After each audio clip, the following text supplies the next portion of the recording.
بسم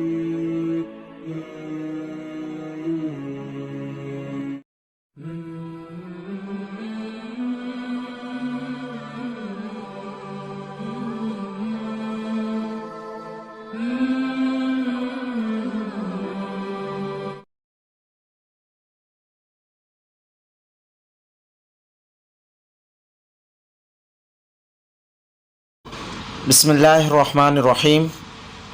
سورہ انعام ترتیب کے لحاظ سے قرآن مجید کی چھٹی صورت ہے یہ، اور یہ مکی صورت ہے۔ اس صورت کا نام اس صورت کے رکوع 16 اور 17 میں بعض انعام یعنی مویشوں کی حرمت اور بعض کی حلت کے متعلق اہل عرب کے توہمات کی تردید کی گئی ہے۔ اسی مناسبت سے اس کا نام الانعام رکھا گیا ہے۔ زمانہ نزول۔ سورہ انعام کا زمانہ نزول کے متعلق حضرت ابن عباس رضی اللہ تعالیٰ عنہ کی روایت ہے کہ پوری سورت مکہ میں بیک وقت نازل ہوئی تھی۔ حضرت معاذ بن جبل رضی اللہ تعالیٰ عنہ کی چچا زاد بہن اسماء بنت زید کہتی ہیں کہ جب یہ سورت نبی صلی اللہ علیہ وسلم پر نازل ہو رہی تھی اس وقت آپ اونٹنی پر سوار تھے، میں اس کی نکیل پکڑے ہوئی تھی اور بوجھ کے مارے اونٹنی کا یہ حال ہو رہا تھا کہ معلوم ہوتا تھا کہ اس کی ہڈیاں اب ٹوٹ جائیں گی۔ روایت میں اس کی بھی تصریح ہے کہ جس رات یہ نازل ہوئی اسی رات کو آپ صلی اللہ علیہ وسلم نے اسے قلم بند کرا دیا۔ اس کے مضامین پر غور کرنے سے صاف معلوم ہوتا ہے کہ یہ صورت مکی دور کے آخری زمانے میں نازل ہوئی ہوگی۔ حضرت اسماء بنت یزید رضی اللہ تعالیٰ عنہ کی روایت بھی اسی کی تصدیق کرتی ہے، کیونکہ موصوفہ انصار میں سے تھیں اور ہجرت کے بعد ایمان لائیں۔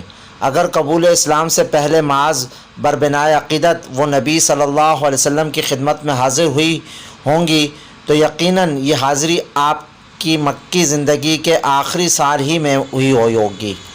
اس سے پہلے اہل یثرب کے ساتھ آپ کے تعلقات اتنے بڑے ہی نہ تھے کہ وہاں سے کسی عورت کا آپ صلی اللہ علیہ وسلم کی خدمت میں حاضر ہونا ممکن ہوتا۔ شان نزول۔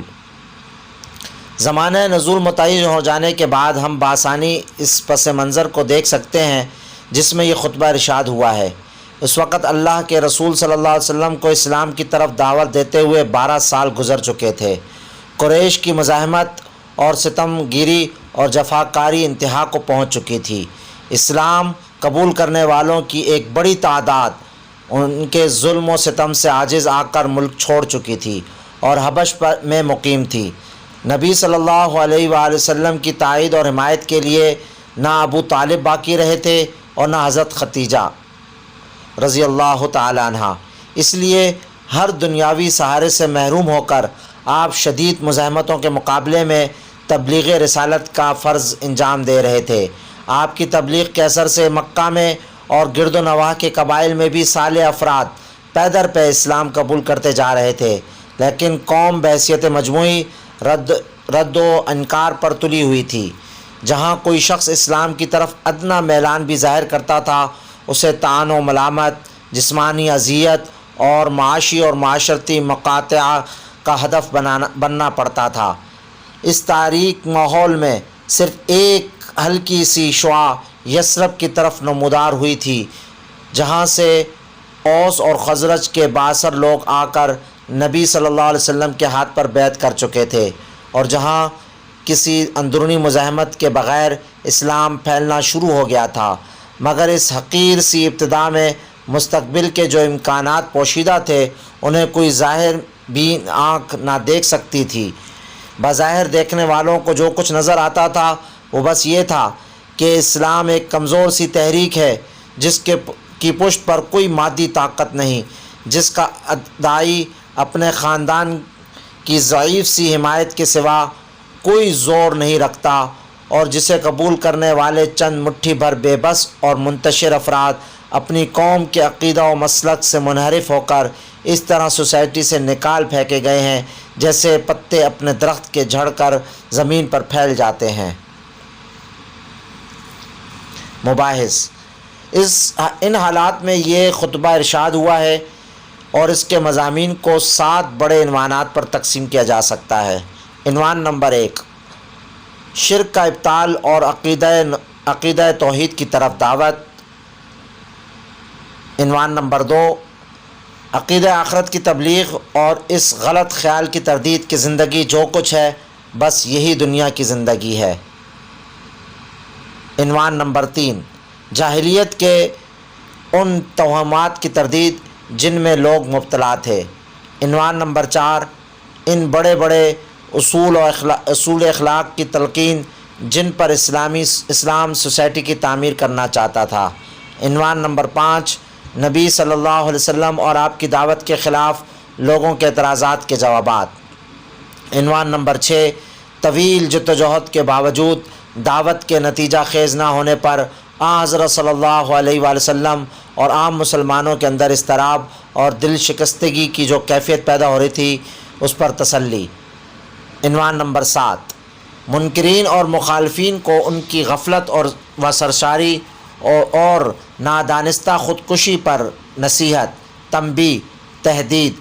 لیکن خطبے کا انداز یہ نہیں ہے کہ ایک ایک عنوان پر الگ الگ یکجا گفتگو کی گئی ہو، بلکہ خطبہ ایک دریا کی سی روانی کے ساتھ چلتا جاتا ہے اور اس کے دوران میں یہ عنوانات مختلف طریقوں سے بار بار چھڑتے ہیں اور ہر بار ایک نئے انداز سے ان پر گفتگو کی جاتی ہے۔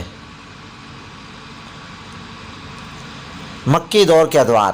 یہاں چونکہ پہلی مرتبہ ناظرین کے سامنے ایک مفصل مکی صورت آ رہی ہے، اس لیے مناسب معلوم ہوتا ہے کہ اس مقام پر ہم مکی صورتوں کے تاریخی پس منظر کی ایک جامع تشریح کر دیں تاکہ آئندہ تمام مکی صورتوں کو اور ان کی تفسیر کے سلسلے میں ہمارے اشارات کو سمجھنا آسان ہو جائے۔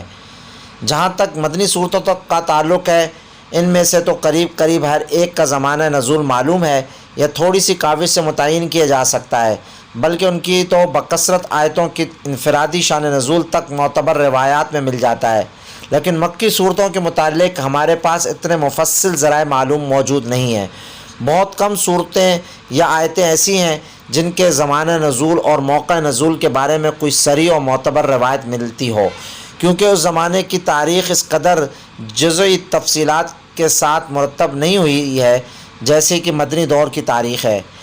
اس وجہ سے مکی صورتوں کے معاملے میں ہم کو تاریخی شہادتوں کے بجائے زیادہ تر ان اندرونی شہادتوں پر اعتماد کرنا پڑتا ہے جو مختلف صورتوں کے موضوع، مضمون اور انداز میں اور اپنے پس منظر کی طرف سے ان کی جلی یا خفی اشارات میں پائی جاتی ہے۔ اور ظاہر ہے کہ اس نوعیت کی شہادتوں سے مدد لے کر ایک ایک صورت اور ایک ایک آیت کو متعلق یہ تعین نہیں کیا جا سکتا کہ یہ فلاں تاریخ کو یا فلاں سن میں فلاں موقع پر نازل ہوئی ہے۔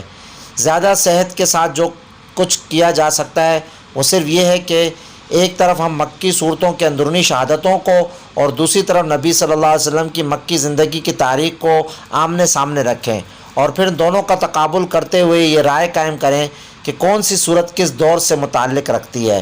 اس طرز تحقیق کو ذہن میں رکھ کر جب ہم نبی صلی اللہ علیہ وسلم کی مکی زندگی پر نگاہ ڈالتے ہیں تو دعوت اسلامی کے نقطہ نظر سے ہم کو 4 بڑے بڑے نمایاں ادوار پر منقسم نظر آتی ہے۔ پہلا دور آغاز بعثت سے لے کر اعلان نبوت تک تقریباً 3 سال، جس میں دعوت خفیہ طور پر خاص آدمیوں کو دی جا رہی تھی اور عام اہل مکہ کو اس کا علم نہیں تھا۔ دوسرا دور اعلان نبوت سے لے کر ظلم و ستم اور فتنے کے آغاز تک تقریباً 2 سال، جس میں پہلے مخالفت شروع ہوئی، پھر اس کی مزاحمت کی شکل اختیار کی، پھر تہذیب، استہزاء، الزامات، سب و شتم، جھوٹے پروپیگنڈا اور مخالفانہ جتھہ بندی تک نوبت پہنچی، اور بالآخر ان مسلمانوں پر زیادتیاں شروع ہو گئی جو نسبتاً زیادہ غریب اور کمزور بے یار و مددگار تھے۔ تیسرا دور آغاز فتنہ سن 590 سے لے کر ابو طالب اور حضرت ختیجہ رضی اللہ تعالی عنہ کی وفات سن 10 ہجری نبوی تک تقریباً 5-6 سال۔ اس میں مخالفت انتہائی شدت اختیار کرتی چلی گئی۔ بہت سے مسلمان کفار مکہ کے ظلم و ستم سے تنگ آ کر حبش کی طرف ہجرت کر گئے۔ نبی صلی اللہ علیہ وسلم اور آپ کے خاندان اور باقی ماندہ مسلمانوں کا معاشی و معاشرتی مقاطعہ کیا گیا۔ آپ اور اپنے حامیوں اور ساتھیوں سمیت شعب ابی طالب میں محصور کر دیے گئے۔ چوتھا دور سن 10 ہجری سے لے کر سن 13 نبوی صلی اللہ علیہ وسلم تک تقریباً 3 سال۔ یہ نبی صلی اللہ علیہ وسلم اور آپ کے ساتھیوں کے لیے انتہائی سخت و مصیبت کا زمانہ تھا۔ مکہ میں آپ کے لیے زندگی دو بر کر دی گئی تھی۔ طائف گئے تو وہاں بھی پناہ نہ ملی۔ حج کے موقع پر عرب کے ایک ایک قبیلے سے آپ اپیل کرتے رہے کہ وہ آپ صلی اللہ علیہ وسلم کی دعوت قبول کرے اور آپ صلی اللہ علیہ وسلم کا ساتھ دے، مگر ہر طرف سے کوڑا جواب ہی ملتا رہا۔ اور ادھر اہل مکہ بار بار یہ مشورے کرتے رہے کہ آپ صلی اللہ علیہ وسلم کو قتل کر دیں یا قید کر دیں یا اپنی بستی سے نکال دیں۔ آخرکار اللہ کے فضل سے انصار کے دل اسلام کے لیے کھل گئے اور ان کی دعوت پر آپ صلی اللہ علیہ وسلم نے مدینہ کی طرف ہجرت فرمائی۔ ان میں سے ہر دور میں قرآن مجید کی صورتیں نازل ہوئی ہیں۔ وہ اپنے مضامین اور انداز میں دوسرے دور کی صورتوں سے مختلف ہیں۔ ان میں بکثرت مقامات پر ایسے اشارات بھی پائے جاتے ہیں جن سے پس منظر کے حالات اور واقعات پر صاف روشنی پڑتی ہے۔ ہر دور کی خصوصیت کا اثر اس دور کے نازل شدہ کلام میں بہت بڑی حد تک نمایاں نظر آتا ہے۔ انہی علامات پر اعتماد کر کے ہم آئندہ ہر مکی صورت کے دیباچے میں یہ بتائیں گے کہ وہ مکہ کے کس دور میں نازل ہوئی ہے۔